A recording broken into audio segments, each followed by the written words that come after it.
आज आम बनइबा खरा दिन स्पेशल आंब छेचा बा आंब चटनी जहाँकि आम ओडिशार गोटे पारंपरिक खाद्य पखाल हो गरम हो सबुतिर खाइबा पूरा मजा आसी जाए अति सहज होता है बनइबा आ खाइबा अति स्वादिया छुआटू बड़ पर्यंत पूरा हाथ चाटिकी खाई था एत स्वादिया बनी था ये आंब चटनी ताले आज ओडिया बहु ता स्टाइल किपरि आंब चटनी बनई चलतु देखि नबा। नमस्कार ओडिया बहु रोसई को आपण मानकु बहुत बहुत स्वागत। आंब चटनी बनइबा एडी देखंतु मु एई भली आंब नेछि आपण जेकोसी भेराइटीर आंब नहीं पारे यही आंबटी खाइबा अति स्वादिया लगी गोटे बास्ना बहुत बढ़िया आसता है आंबर तेणुक मुझे ही आंब चटनी बनइबी आपण से जो गोल गोल आंब आसता है सेटा भी नहीं पारे यही जो आंबटी मु व्यवहार करें ओडिया सुंदरी आंब बा हिंदी में तोतापुरी आंब बोली कही था तो आप यही आंब नहीं पारे बहुत बढ़िया टेस्ट आसता है आंब को मुझे भल भाव में चोपा छड़ी काटी आनी देखिपे यही पीस कर छोट छोट पीस करेंगे आमको छेचिया सुविधा हम आपड़ चाहिए ब्लेंडिंग जार भी बनई पारे लंका रसुण धनिया पत्र टिके चीनी आउ टिके लुण नहीं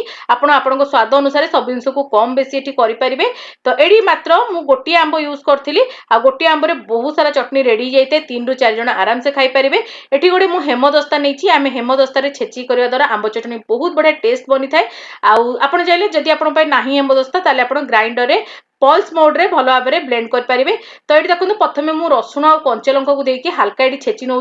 एका सागे सब जिन को छेचिबेनी स्टेप बाय स्टेप छेचिबे एमती छेचिबा द्वारा आमर बहुत बढ़िया आंब चटनी रेडी होता है और बहुत बढ़िया भाव सामान भाव में सब जिन छेची होता है तो ये देखो टिके हल्का रसुण और कंचा लंका को मुझे छेची देती आप देखिपे ये क्रॉस कर प्रथम तापर ये देखो मुझे आंब को दौची आंब को एका बेले देवेनि अल्प अल्प देकी ही कुटिबे जहाद्वारा कि आपंकर आंब छेचा बहुत बढ़िया हम तो ये देखो किसी आंब मु प्रथम दे देछि आंब को देकी भल भाव में मुझे छेचुची आउ एथिरे भी बहुत सहजरे हो जाए और टेस्ट बहुत बढ़िया आसता है छेची करने द्वारा जदि आपण एबे पर्यंत यही खरा दिन आंब चटनी करना थे यही स्टाइल बनई देखो आपको बहुत पसंद आसो बहुत बढ़िया आंब चटनी आम रेडी होता है आपको आंब छेचा बा आंब चटनी कहींपारे बहुत बढ़िया लगी है गरम पखाल सबुथ बहुत मजा आसता है खाइबापे तो ये देखो मुझे प्रथम किसी आंब को एमती छेची नौ देखो आम जो धनिया पत्र काटिक रखी 1 ରୁ 2 स्पून धनिया पत्र मुझे नहीं बढ़िया टेस्ट आसता है आप चाहिए 2-3 पुदीना पत्र आड करेंगे धनिया पत्र भी बहुत बढ़िया टेस्ट आसता है अधा आंब आप छेची सारापर धनिया पत्रटा दिंतु आउे भल भाव में कुटा स्टार्ट करूँ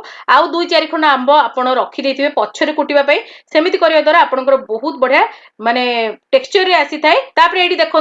मु पूरा ऑलमोस्ट 80% आंब कुटी देती धनिया पत्र भी कुटी सारे ये लास्ट को मुझे चीनी आउ लुण मिसाऊँगी आउ चीनी लुण माने मिसेकी दिंतु तो बहुत बढ़िया खट्टा मिठा आम टेस्ट आसो चटनी रे तो आम ये देखूँ टिके चीनी आउ लुण देकी कुटिया द्वारा कौन है टिके हल्का पानी रिलीज हम तेणुक आप लास्ट को आप चीनी लुण दिंतु प्रथम देदेले बहुत पानी आमर आंब छाड़ी दी थाए तो भल हुए चटनी लास्ट को आप दिंतु कुटंतु ये देखो लास्ट को मुझे 2-4 खंड आंब रखी आम ये देदेबा आ भल भाव में कुटा तो एमती करने द्वारा स्टेप बाय स्टेप आम आंब चटनीटा बहुत ही परफेक्ट बनी थाए बहुत ही टेस्ट बनी थाए बहुत बढ़िया टेक्सचर भी आसी थाए ये देखो 1 ରୁ 2 मिनिट मुझे बहुत बढ़िया भाव में कुटी देती आंब को आ बहुत बढ़िया भाव में आम चटनी ये रेडी है आपको टेक्सचर देखा चाहिए तो बढ़िया टेक्सचर रेडी आमर आंब चटनी रेडी होती देखिपे पूरा आप बाटी है भाया करेंगे टिके आप माने खदड़ टाइप रखिए तो टेस्ट बहुत बढ़िया लगी थाए आउ रसुण कंचा लंका धनिया पत्र फ्लेवर बहुत बढ़िया आसता है एमती छेचिबा द्वारा तो देखो केते सुंदर टेक्सचर आम रेडी होती चलतु आपको आम करना सर्व ये देखो केते सुंदर आम आंब चटनी रेडी हो गोटे प्लेट को काढ़ी ऊपर टिके कंचा लंका आ चिली फ्लेक्स सहित सजे नहीं तो बहुत सुंदर लगुच तो आपड़ भी खरा दिने ये आंब चटनी बनातु पखाल गरम सहित एंजॉय करंतु केमती लगला ए रेसिपी निहाती आपंकर मतामत शेयर करेंगे आपण मैंने मो वीडियो को जगह देखुं कमेंट सेक्शन में लिखा बिल्कुल भूलिए मत बहुत ही भल लगे आपण मानू जब मोर छोट छोट रेसिपी भल लगुए निहाती गोटे लाइक करेंगे शेयर करेंगे चैनल नुआ थे सब्सक्राइब करने को भूलिए साइड बेल आइकन को प्रेस करेंगे ताद्वारा आपण मैंने मोर एमती भल भल रेसिपी गुड़िक प्रथम देखिपारे आउ इंस्टाग्राम और फेसबुक पेज रे देखुले निहाती फॉलो करने सेठी आपण मानक बहुत ही बढ़िया बढ़िया पोस्ट करता है तो आगु को ओडिया बो आपण मानक एमती बहुत ही बढ़िया बढ़िया रेसिपी सब नहीं आसो तो आज ये बाय बाय।